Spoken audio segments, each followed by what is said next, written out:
Welcome to another episode of மோனி மாப்பிள்ள காதல் கட்ஸ்.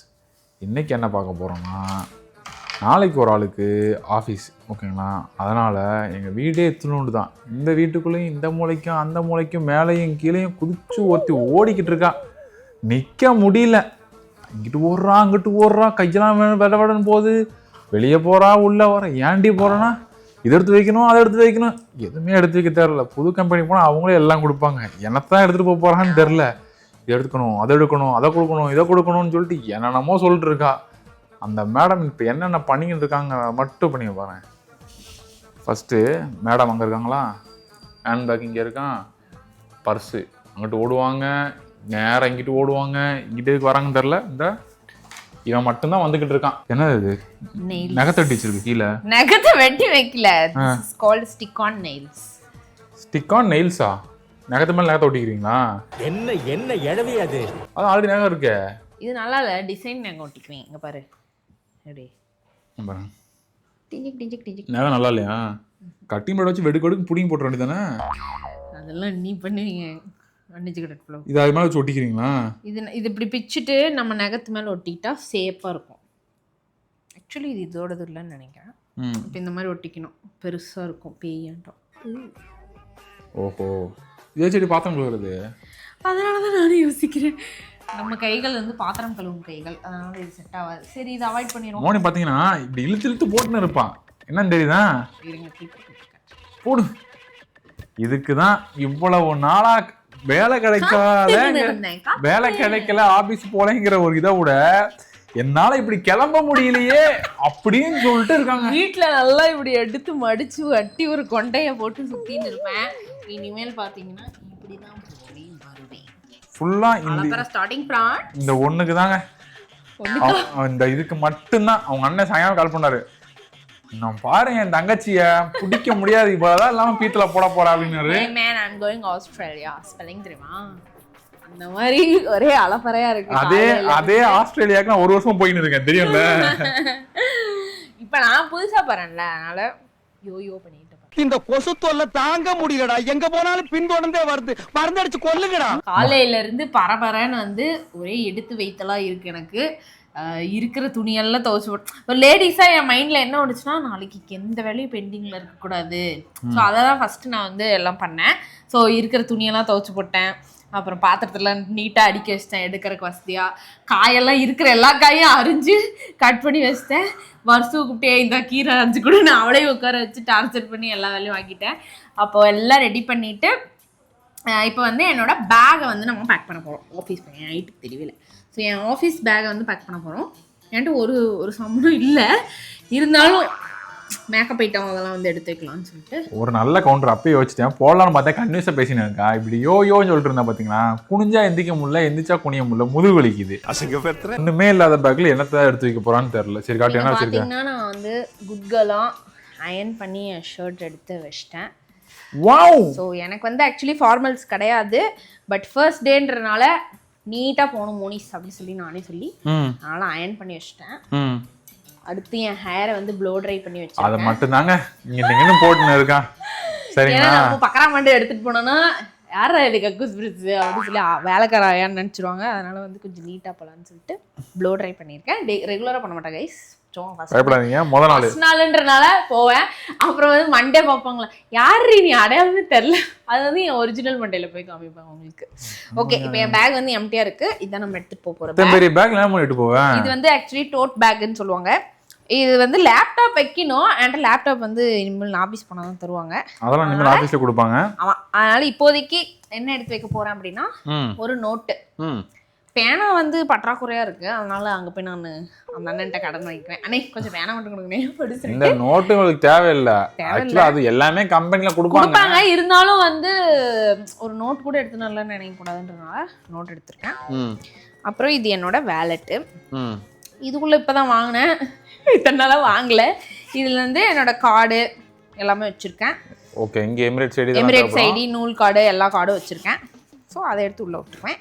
அப்புறம் மெயினான ஐட்டம் நம்மளோட மேக்கப் பேக் பார்த்தீங்கன்னா.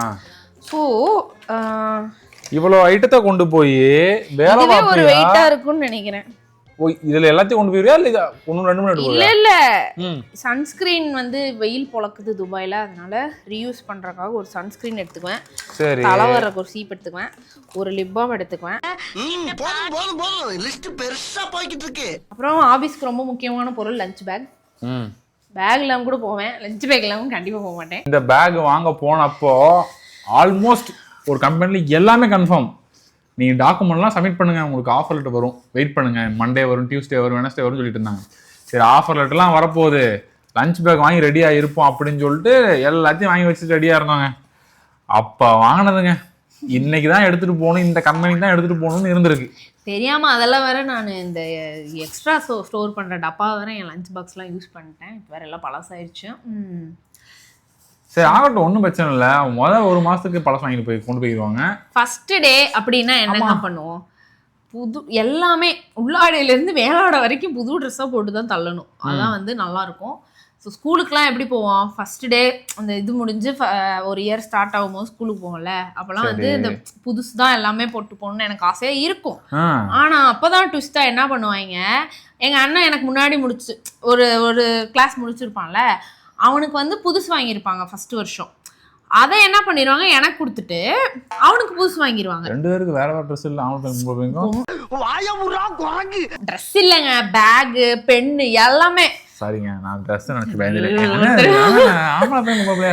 இல்ல இல்ல அதெல்லாம் வந்து எனக்கு கொடுத்துருவாங்க, எல்லாமே கொடுத்தாங்க. பேக்ல இருந்து லஞ்ச் பேக் பாக்ஸ் எல்லாமே அவன் யூஸ் பண்ணிட்டு எனக்கு அது வந்து அண்ணன் தான் எடுத்துப்பா, ஒரு வருஷம் தானே ஆச்சு அப்படின்ட்டு அவனுக்கு எல்லாம் புதுசு வாங்கி கொடுத்துருவாங்க. எல்லாத்தையும் நான் ஒத்துக்குவாங்க.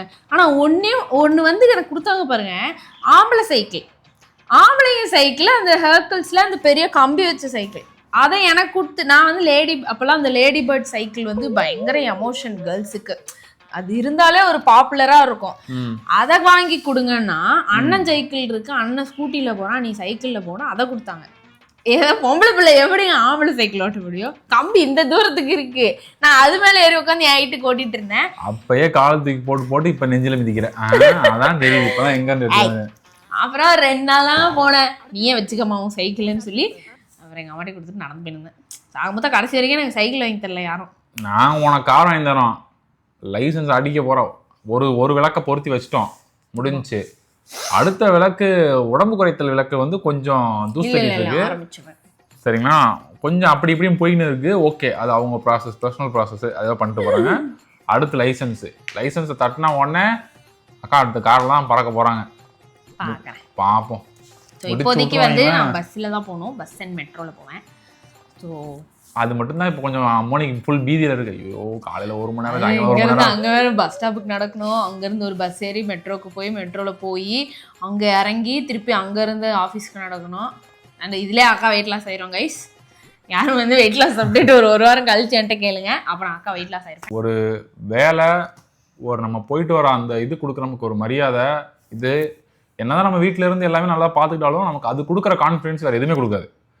ஒரு வேலையும் நமக்கு அந்த மாச சம்பளமோ இல்லை ஒரு பிஸ்னஸோ அதுலேருந்து வர நமக்கு ஒரு அமௌண்ட்டோ அது கொடுக்குற கான்ஃபிடென்ட்டை நீ எத்தனை மோட்டிவேஷனல் ஸ்பீச் என்ன வேணா கொடு, எதுவுமே நமக்கு கொடுக்காது. மாசம் ஆனால் கையில் காசு இருக்கா, அது மட்டும்தான் பெரிய கான்ஃபிடென்ட்டு. கரெக்ட். அது இல்லைன்னா ஒன்றும் கிடையாது. எனக்கு அதனால தான் அந்த தாய்க்கிழவி படம் ரொம்ப பிடிச்சிச்சு. பயங்கர இதுவாக இருந்தது, எனக்கு பார்க்கவே அப்படியே பெருமையாக இருந்துச்சு. எக்ஸாக்டாக அந்த கேரக்டர் வந்து இவங்க மம்மி. அவங்கள எனக்கு அந்த படம் பார்க்க ஆன்ட்டி தான் ரொம்ப ஞாபகம் தாங்க. அவங்க பயங்கரமாக என்ன சொல்கிறது, இப்போ வரைக்கும் வேலைக்கு போகிறாங்க, அவங்களால உக்கார முடியல, டெய்லி இப்போ கால் பண்ணி என்னால் வேலைக்கு போகவும் இருக்க முடியல அப்படின்னு சொல்லிட்டு அழுகுறாங்க, பாவமாக இருக்குது. ஆனால் இப்போ அது வந்து அவங்களுக்கான ரெஸ்ட் பீரியட், அதுலேயும் நான் போவேன் கண்டிப்பாக அப்படின்னு சொல்லிட்டு. எனக்கு என்னென்னா இந்த வயசில் அவங்க வேலைக்கு போகிறாங்க, நம்ம வேலைக்கு போக வேண்டிய வயசில் இப்படி உட்காந்துருக்குமேனு எனக்கு ரொம்பவே அது கஷ்டமாக இருந்துச்சு. ஸோ ஃபைனலி கிடச்சிச்சு. அவங்களுக்கு கால் பண்ணி சொன்னேன், க்யூட்டாக வந்து ஆல் தி பெஸ்ட்டு அப்படின்னாங்க. எனக்கு ஒரே சிரிப்பு, என்ன அம்மா இங்கிலீஷ் பேசுகிறேன்னு சிரிக்கிறியா அப்படின்ட்டாங்க. அப்புறம் எல்லார்ட்டையும் வந்து சொல்லிவிட்டு, ஸோ நாளைக்கு வந்து நான் ஆஃபீஸ் கிளம்ப போகிறேன், பாவா ஆசீர்வாதம் பண்ணுங்கண்ணா. ரொம்ப சந்தோஷமா, நல்லபடியாக போய் என்னை எப்படியாச்சும் நல்லபடியாக காப்பாற்ற. நான் காப்பாற்றவா? ஆமாம் மணி, இவர் எந்த பிரச்சனாலும் நீ தான் என்ன காப்பாற்றணும், நான் நீங்கள் ஆளுக்கு மாற்றி காப்பாற்றிக்க வேண்டியதான், சரிங்களா? யாருக்காச்சும் ஒரு ஆளுக்கு வேலை இருக்கிறது நல்லது தான். ஆமாம், அதனால எந்த பிரச்சனையும் இல்லை, 2 பேருக்கு வேலை இருந்தால் ரொம்ப நல்லது. எங்கள் அம்மா என்னைக்குமே ஒன்று சொல்லுவோம், உடம்பு நகர்ற வரைக்கும் இங்கேருந்து அங்கே போக முடிய வரைக்கும் வேலை பார்த்துனே இரு. அது சொல்லிட்டே இருப்பாங்க. அப்படி நீ வேலை பார்த்தா மட்டும்தான் உனக்கும் உடம்புக்கும் நல்லது, உனக்கும் நல்லது, உன் கூட இருக்கவங்களுக்கும் நல்லது. என்னால் முடியல அப்படின்னு படுத்த அப்படின்னா, உன்னால் சுத்தமாக முடியலன்னா மட்டும் நீ ரெஸ்ட் எடுக்கணும். இல்லையா, என்னால் போக முடிகிற வயசு வரைக்கும் நான் போகிறேன். இத்தனைக்கு நான் எல்லாருமே நல்லா சம்பாதிக்கும். எங்கள் அம்மாட்ட சொல்லுவோம், வேணாமா நீ வேலைக்கு போகாத, ரெஸ்ட் எடுங்க. காசு பணம் அதை விட 2வது விஷயமா நான் போயிட்டு வந்து 4 பேர்கிட்ட பேசி பழகி எனக்கு என் ஜாலியாக இருந்தால் தான் எனக்கு பிடிக்கும் அப்படின்னு நான் போயே தீருவேன் அப்படின்னு சொல்லி போயிட்டே இருக்கு. இப்போ வரைக்கும் போயிட்டு இருக்கு. கை வலிக்கும் கால் வலிக்கும் சொன்னாலும் போயிட்டே இருக்காங்க அவங்க பாட்டுக்கு. அது ஒரு பொருட்டாவே அவங்க எடுத்துக்க மாட்டாங்க. அப்ப இருந்து அந்த 6 மணிக்கு ஏஞ்சி வேலை இருக்கோ இல்லையோ 6 மணிக்கு ஏஞ்சி கடகடன்னு சாப்பாடு ஆக்கிட்டு என்ன பண்றது உட்காந்துருவாங்க. எதுக்குங்க 6 மணிக்கு ஏஞ்சி சமைக்கிறீங்க அப்படிதான் இருக்கு பாவம். ஆனா அது அவங்களுக்கு பழகிடுச்சுல, ரொட்டீன் ஒண்ணு பழகி வாழ்க்கை ஃபுல்லா பழகி அது வந்து அதுவாவே அமைஞ்சிருது. அலாரமே தேவையில்ல, டபக்குன்னு எழுந்து உட்காந்துருவாங்க 6 மணிக்கு. ஆனா மோனி கொஞ்சம் இப்போ லக்ஸுரியான லைஃப் மாதிரி தான் இருக்கும். ஏன்னா ஆஃபீஸ் வந்து எங்களுக்குலாம் 9 மணிக்கு ஆரம்பிக்கும், அக்காவுக்கு மட்டும் 10 மணிக்கு ஆரம்பிக்கும். அது சொன்னாங்க, அது எப்படி உனக்கு எங்க போனாலும் 10 மணிக்கு மேலே ஆஃபீஸ் வருது அப்படின்னு இருக்குவாங்க. ஆண்டி நல்லபடியா அமைஞ்சிருக்கு விடுங்க அப்படின்னு சொல்லிட்டு இருந்தேன். அதனால இப்போதைக்கு எந்த பிரச்சனையும் இல்லை. அந்த டிராவல் டைம் மேட்ச் பண்ணி போயிட்டு வந்துட்டாங்கன்னா ஒன்றும் பிரச்சனை இல்லை, செட் ஆயிரும். அதுக்கப்புறம் புதுசா இனிமேல் மோனி ஷாப்பிங் மால்ல தான் இருப்பாங்கன்னு நினைக்கிறேன். அப்படிலாம் இல்லையா மோனி? ஸ்கின் கேர்ன்றது ரொம்ப முக்கியம். இல்லைன்னா அப்புறம் பார்க்க பல்லபிள்ளான்னு இருக்க மாட்டோம். இது ரொம்ப தவறுங்க. ஏன்?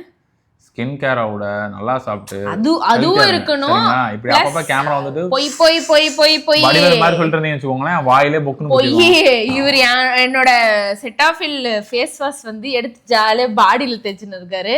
அது எவ்வளவு வேலை தெரியுமாலே, எடுத்து ஜாலியா பாடியில அப்பிட்டு இருக்கேன்ற மாதிரி தான் இருக்கும். அங்க கூட ஷாம்பு இருந்தா அதுதான் எடுத்து வச்சுருவோம். எது வந்து அங்க இருக்கோ அது என்ன பிராண்டு, அது என்ன ஃபேஸ் வாஷா எதுவுமே பார்க்க மாட்டாரு. டபக்குன்னு எடுத்து மேல நான் என்னடா அந்த பாட்டில் அரை பாட்டில் காலி ஆயிடுச்சுன்னு பார்த்தா இது மூஞ்சுக்கு போறதுங்க. ஐயா நான் எடுத்து மேல பூசிட்டு இருந்தேன். அட பாவி, கஷ்டப்பட்டு வாங்கினா நீ ஜாலியா எடுத்து கசகசம் இருக்கா ஒன்னு எடுத்து தேய்ச்சி டபக்கு குடிச்சிட்டு வெண்ணி ஊத்திட்டு வர வேண்டியதான், அவ்வளவுதான் முடிஞ்சு போச்சு. இது எல்லா பாய்ஸும் பண்ணுவாங்க. காஸ்ட்லியான ஸ்கின் கேர் எடுத்து கண்டமேனிக்கு எல்லா பக்கமும் அப்பி தீத்துருவாங்க. கரெக்டா? ஹமாம் சோப்பு, சிந்தால் சோப்பு, எல்லா சோப்பையும் மிக்ஸ் பண்ணி ஒரே சோப்பு போட்டு அடிக்க வேண்டியதான். எது அவர் கையில கிடைக்குதோ எடுத்து வச்சுக்குவாரு. அவ்வளவுதான். சரி, இப்போ அங்க போய் இங்க வந்துருச்சு. இது மோனியோட எபிசோடு, ஓகேவா? சந்தோஷமா நிம்மதியா வேலைகளில் சின்ன சின்ன ஸ்ட்ரெஸ் இருக்க தான் செய்யும், வரும் போகும். அதுக்காக வேலையே ஸ்ட்ரெஸ்ன்னு நீங்கள் நினச்சிக்கவே கூடாது. வேலை இல்லாமல் இருக்கிறது அதோட ஒரு பெரிய ஸ்ட்ரெஸ்ஸு, ஓகேவா? போய் ஜாலியாக வேலை பார்த்துட்டு அப்பப்போ வர டென்ஷன், ஆஃபீஸ் டென்ஷன்லாம் அங்கேயே முடிச்சுட்டு நிம்மதியாக வரணும், ஓகேவா? நான் பார்த்து கொடுத்துருவேன், எனக்கு ஒரு பிரச்சனை கிடையாது. வேலை இல்லைங்க, நீ ஸ்ட்ரெஸ்ஸாக வந்து அதெல்லாம் ஹேண்டில் பண்ணிக்கிறேன்னு சொல்கிறேன். நீ பாட்டுக்கு வேலையை நினச்சிக்கிட்டு இருக்காதீங்க. இவன் வேலையை நான் பார்த்து என் வேலையை நான் எங்கே பார்க்கறது? சரி, ஓகே. சந்தோஷம் வேலைக்கு போறியா? நினைச்ச வாழ்க்கை ஆரம்பிச்சிருச்சா? நினைச்ச வாழ்க்கை வேணும். இந்த வாய் தாங்க வந்து நிக்க மாட்டேங்குது. சூப்பர் மணி, ரொம்ப சந்தோஷம். நல்லபடியா போயிட்டு வாழ்க்கையில முன்னேற. இந்த பாட்டு தானே இது? வெற்றி குடிக்கிற போடுவா? இல்ல எது வேணாலும் போடுங்க. தயவுசெய்து எடிட்டர் தப்பா சோகை பிஜிஎம், சீரியஸான பிஜிஎம்லாம் போடாதீங்க. நல்ல பிஜிஎம்மா போடுங்க. எல்லாம் வர திட்டுறாங்க நம்மள. நல்ல ஒரு நல்லா போயிட்டு இருக்கு. அதுல சோக அந்த வீடியோ எல்லாம் ஓட்டுட்டு இருக்காரு. அவர் வாழ்க்கை சம்பந்தமான வீடியோ, பழைய நினைவுகள் டப்புன்னு மைண்டுக்கு வந்திருக்கும். அத வேற ஞாபகப்படுத்திட்டீங்க. நெஞ்சமெல்லாம் பொண்ணா இருக்கு தம்பி, மறக்க முடியல. அண்ணன் வந்து திடீர்னு டிப்ரெஷன் போயிடுவாரு. அதனால எதையாவது எடுத்து போட்டுருப்பாரு. தப்பா நினைச்சுக்காதீங்க கைஸ், நம்ம பையன் தான் அவரு. சரி, ஓகே. ஸோ நான் இப்போ போற அந்த இது வந்து ஷேர் பண்ணணும்னு ரொம்ப ஆர்வமா இருந்துச்சு. அதுக்காக தான் வந்து இந்த வீடியோ. ஸோ இத்துடன் இந்த எபிசோட் முடிவடைகிறது. ஸோ நன்றி, வணக்கம். அடுத்து நாங்கள் வந்து நல்ல எபிசோடில் சந்திக்கிறோம். டாடா, பாய்.